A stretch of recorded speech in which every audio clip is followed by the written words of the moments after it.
You've entered the archives of the forgotten. I'm Dr. Haunted. Tonight I'll show you what was never meant to be seen. Just remember, once you know the truth, you can't unsee it.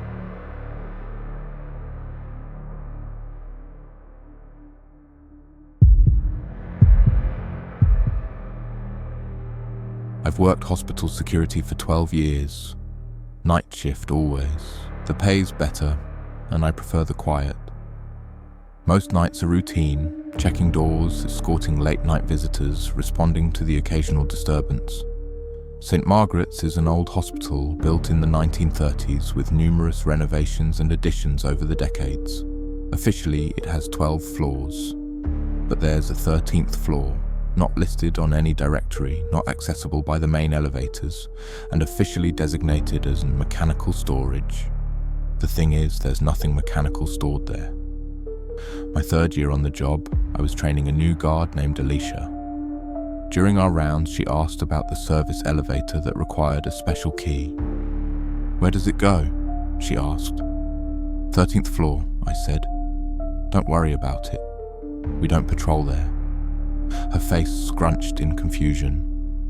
This building only has 12 floors. That night, curiosity got the better of her. While I was on break, Alicia took my keys and went up alone. The cameras caught her entering the service elevator at 2:17 a.m. When I realized she was missing, I checked the footage and saw where she'd gone.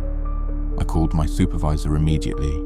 "She went to 13, he asked, voice tight with concern. "Alone? Jesus Christ." I raced to the service elevator, rode up and stepped into a corridor that shouldn't exist. The 13th floor was a perfect replica of a hospital wing. Patient rooms, nurses' station, even a small waiting area. But everything was decades outdated. 1950s equipment, ancient monitors, and empty. Completely silent. "Alicia?" My voice echoed off the walls. I found her in the last room, standing motionless at the foot of a hospital bed. In the bed lay a patient, an elderly woman, skin grey, eyes open but clouded, unmoving. "She asked for her medicine," Alicia whispered without turning. "She's been waiting so long." I grabbed Alicia's arm. "There's nobody there. We need to leave. Now." But there was someone there. As I pulled Alicia toward the door, the figure in the bed turned its head. Its mouth opened, impossibly wide, and emitted a sound like static mixed with thousands of whispered voices. The lights flickered. In the momentary darkness, I felt cold fingers brush my neck. We ran. As the elevator doors closed, I glimpsed figures in white uniforms emerging from the other rooms, dozens of them, moving in unison with jerky, broken motions. Alicia quit that night. The official report cited unauthorized access to restricted areas as the reason. 2 days later, she was admitted to St. Margaret's psychiatric ward after attempting to remove her own eyes. "I can still see them when I close them," she reportedly told the EMTs. My supervisor called me into his office the next morning. "The 13th floor doesn't exist," he said flatly. "It never has. We have certain patients who sometimes need to be elsewhere. Understand?" I understood. Now I do my rounds, check my doors, and never ever look at the service elevator. Sometimes, after particularly quiet nights, I'll find a nurse's cap from the 1950s sitting on my desk. And occasionally, the elevator will arrive in the lobby without being called, doors opening to reveal an empty car that smells of antiseptic and rot. My replacement starts training next week. I won't be showing him the service elevator key. Some floors are better left unvisited.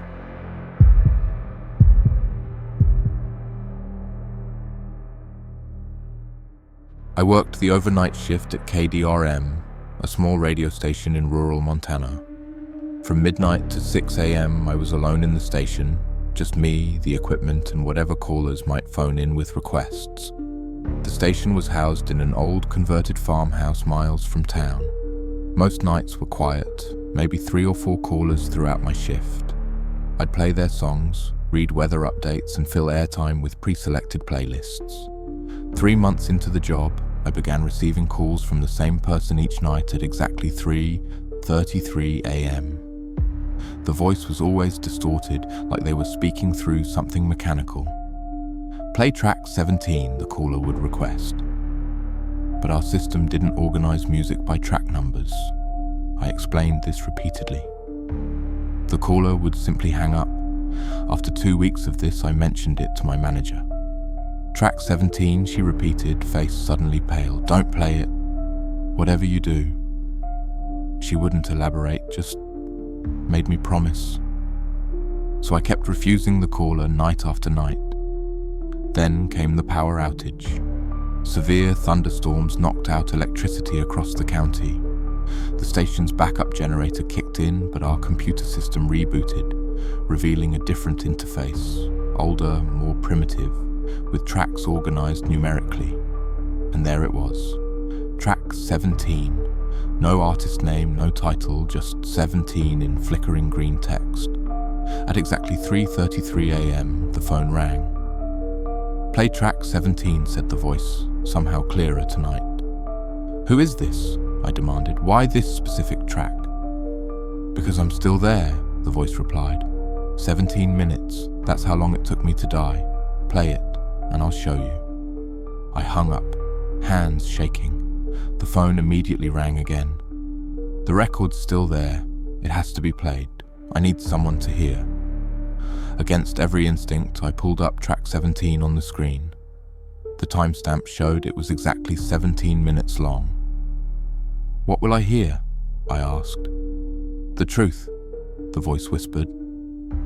"About what the station owner did in 1972. I didn't play it. I sat frozen until dawn, the phone ringing continuously. As sunlight broke through the windows, the computer system reverted to its modern interface. Track 17 disappeared. My manager arrived looking haggard. "Did it call? Did you play it?" When I shook my head, she collapsed in relief. She finally told me the truth. In 1972, the station owner had murdered a young DJ who threatened to expose the owner's embezzlement scheme. He buried the body under the station floorboards. The victim had recorded evidence of his suspicions, 17 minutes of audio, but it was never found. The station changed ownership years later, the crime undiscovered. That night, I brought a crowbar to work. During a pre-recorded segment, I pried up the floorboards beneath my desk. I found a small box containing a reel-to-reel tape labeled 17 and human finger bones. The police recovered remains of the missing DJ. The former owner, now elderly, confessed when presented with evidence. Case closed. But the phone still rings at 3:33 a.m. The voice is clearer now, more grateful. "Someone finally heard," it says. "Someone finally knew what happened to me.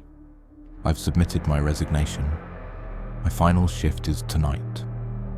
I don't know if the calls will follow me home, but I do know the night shift at KDRM will never truly be alone. Some voices don't stop when the broadcast ends."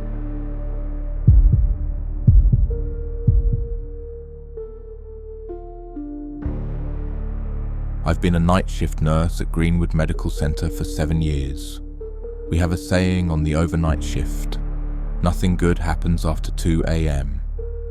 Usually it refers to the typical emergencies, drunken injuries, domestic violence, heart attacks that wake people from sleep. But last winter, it took on a new meaning. The night started normally. I had 5 patients, typical load for our floor. At 1:45 a.m, the charge nurse approached my station. "We're getting an admission," she said, handing me a chart. "Room 427. I frowned. 427? That room's being renovated? She looked confused, checked her papers. System shows it's available. Patients en route now. Elderly female, pneumonia. I called maintenance, but no one answered. Typical. I decided to check the room myself. Room 427 was at the end of the east wing, an older part of the hospital. As I approached, I noticed the hall lights dimming slightly. The renovation signs were gone. Room 427's door was closed. the digital chart display active, showing the name Agnes Winters. Inside, the room looked fully functional. Monitors ready, bed made, everything in place. No sign of recent construction. Maybe maintenance had finished early and failed to update the floor plan. I prepared the room for admission and returned to my station. At precisely 2:17 a.m., my phone rang. "Your admission for 427 has arrived," said the transport coordinator. I met the gurney at the elevator. An elderly woman lay motionless, oxygen mask obscuring most of her face. The transport team seemed hurried, barely waiting for my signature before disappearing back into the elevator. I wheeled Mrs. Winters to 427, transferred her to the bed, and connected her monitors. Her vitals were stable but weak. Pneumonia at her age, 94 according to her chart, was serious. "Just getting you settled, Mrs. Winters," I said, adjusting her oxygen. "Doctor will be in soon." Her eyes remained closed, but her hand suddenly gripped my wrist with surprising strength. "Not again," she whispered. "They always bring me back to this room." "First time here?" I asked, checking her chart for previous admissions. "No," she said. "I died here, 1956. I froze. "Mrs. Winters?" Her eyes opened, cloudy, cataract white. "This room, always this room, where the mistake happened." My skin prickled. The monitor showed her heart rate declining rapidly. "I need to call a code," I said, reaching for the alarm. "No." Her grip tightened. "It won't matter. I'm not really here. None of us are."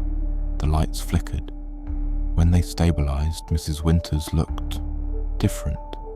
Younger somehow, her hospital gown now an old-fashioned patient dress.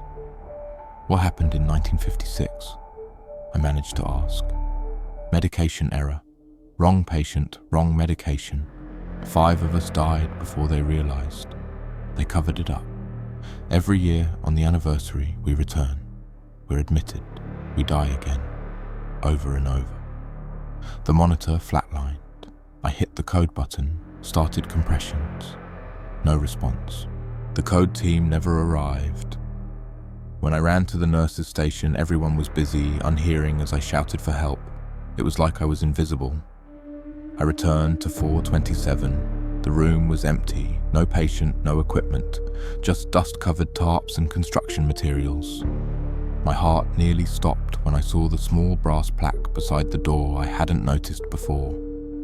This room closed permanently in memorial, February 17th, 1956. Today's date. I checked the computer. No record of Agnes Winters' admission existed. No assignment to room 427. But when I opened my locker at shift's end, I found a nurse's cap from the 1950s, with a note pinned to it. "Thank you for witnessing." 4 more to go. I quit the next day. But every February 17th, I receive a call from Greenwood Medical Centre's staffing office, asking if I can cover the night shift. I always refuse.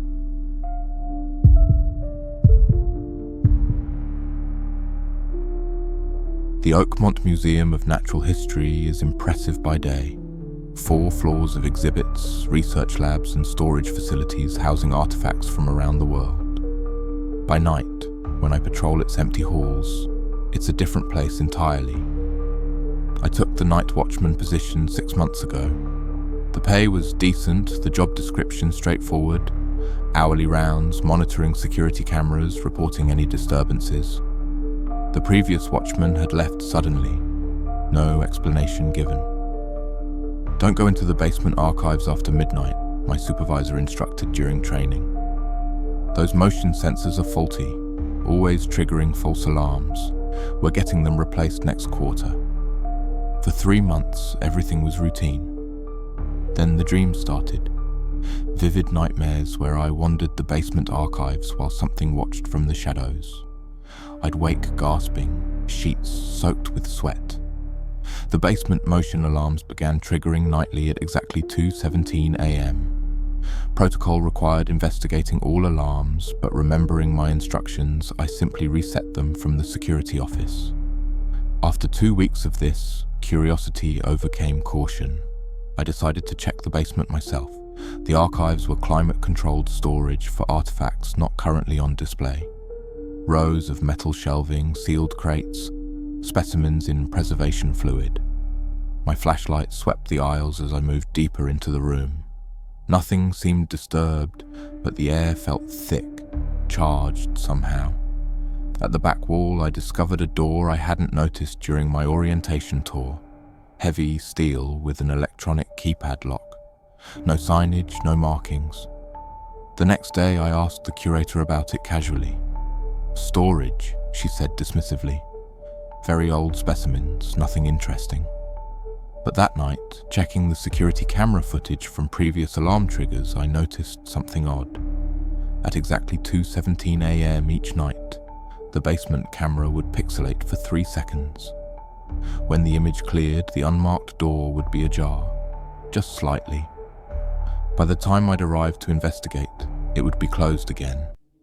I requested the door code from my supervisor, claiming I needed to conduct a complete security review. That area's off limits to security personnel, he said sharply. Director's orders. That night, I brought a small pry bar on my rounds. When the alarm triggered at 2:17 a.m., I hurried downstairs. As expected, the unmarked door was closed. Using the pry bar, I managed to force it open. Beyond was a short corridor leading to another room. The walls were lined with wood instead of concrete. Much older construction than the rest of the building. The room itself was circular, with a single glass display case in the center. Inside the case was what appeared to be a mummified body, not wrapped like Egyptian mummies, but desiccated, skin stretched tight over bones. Not human, proportions all wrong, limbs too long, eye sockets too large. Most disturbing was the plaque. Unknown specimen, discovered 1872, Oakmont Mining Company, shaft number 7. Classification pending. A noise behind me, footsteps. I turned, expecting security or angry administrators. Instead, I saw the curator, dressed in clothing from another century. "You shouldn't be here," she said, voice oddly distorted. "No one should see it until it's ready." "Ready for what?" I asked. Her face changed, skin tightening, eyes enlarging. "To wake up. It's been sleeping so long." I ran. Somehow found my way back to the security office. Reported nothing. The next night, the curator introduced me to my replacement. "You're being reassigned to day shift," she explained. "Better suited to your temperament." I noticed her hands, elongated fingers, skin too tight. In the locker room, my replacement smiled at me. His teeth seemed too numerous, his jaw unhinging slightly as he spoke. "Don't worry about the basement alarms anymore," he said. "I'll handle those personally." I quit that day. The dreams haven't stopped. Sometimes I wake to find soil from the museum grounds on my bedroom floor.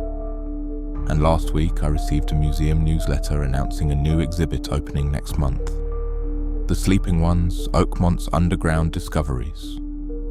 My name is listed as a special contributor.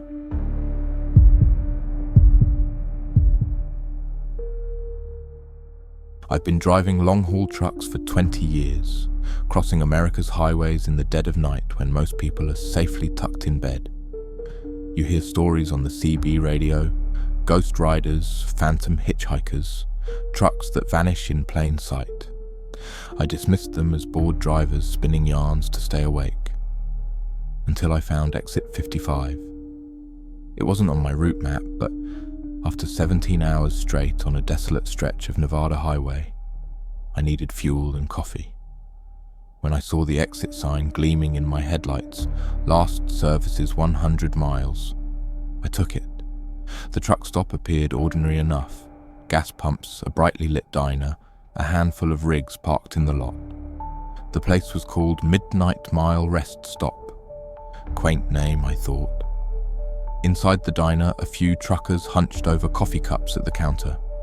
An older waitress with a nameplate reading Ruby approached as I settled into a booth. "Coffee, hun?" she asked, already pouring. "Specials meatloaf tonight," I ordered, making small talk. "Don't remember seeing this place before," Ruby smiled. We're only open certain hours. For certain folks, I should have noticed then how all the other drivers kept their faces down, how no one's food was actually being eaten, just pushed around plates. How the wall clock read 3:33, but the hands weren't moving. My meatloaf arrived, steaming. I took a bite, tasteless, like chewing paper. Ruby watched me intently. "Something wrong with your meal, hun?" "It's fine," I lied. She nodded, seemingly satisfied. "Finish up then. Dawn's coming. You don't want to be here when the sun rises." The warning in her voice was unmistakable. I glanced around more carefully now. The other drivers, their clothes were dated. One wore a Texaco uniform I hadn't seen since the 1970s. Another's jacket advertised a trucking company that went bankrupt decades ago. When I looked back at my food, a small note had appeared beside my plate. "Run." I went to the restroom to gather my thoughts. No reflection appeared in the mirror. Instead, I saw the diner from above. Empty booths, no customers, Ruby standing motionless behind a dust-covered counter. When I returned to my booth, Ruby was waiting. "Do you know what happens to drivers who stay too long?" she asked softly. "They become part of our little family. We haven't had anyone new since 1997. Through the windows, I noticed the sky lightening, dawn approaching. "I should get going," I said, reaching for my wallet. Ruby's hand shot out, gripping my wrist. Her skin felt papery, dry. "The bill's already been paid," she said. "It's always been paid." I bolted for the door. Outside, the lot was now filled with trucks. Dozens of them, models spanning decades. Some so old they belonged in museums. All covered in a fine layer of dust. My rig was where I'd left it, but now sandwiched between two ancient Peterbilts. As I climbed in, I noticed all the other trucks had drivers sitting motionless behind their wheels, staring straight ahead, hands gripping steering wheels, eyes glazed. I fired up my engine and peeled out, watching in my mirror as Ruby and the other customers stood in a perfect line outside the diner, watching me leave. Back on the highway, I radioed the incident to other drivers. Nobody had heard of Exit 55. When I mentioned Midnight Mile, an old-timer broke in. That place burned down in '67, killed everyone inside. Some kind of cult thing. They say the victims lure in new blood every decade or so. I've changed my routes since then. I don't drive Nevada at night anymore. And I always check my maps carefully for exits that shouldn't exist. Sometimes my CB radio crackles with Ruby's voice in the darkest hours of night. "Specials meatloaf tonight, hun. We're saving you a seat." That concludes tonight's case. But the shadows don't sleep. I'm Dr. Haunted. Until next time, keep your doors locked, your lights low, and your nightmares closer.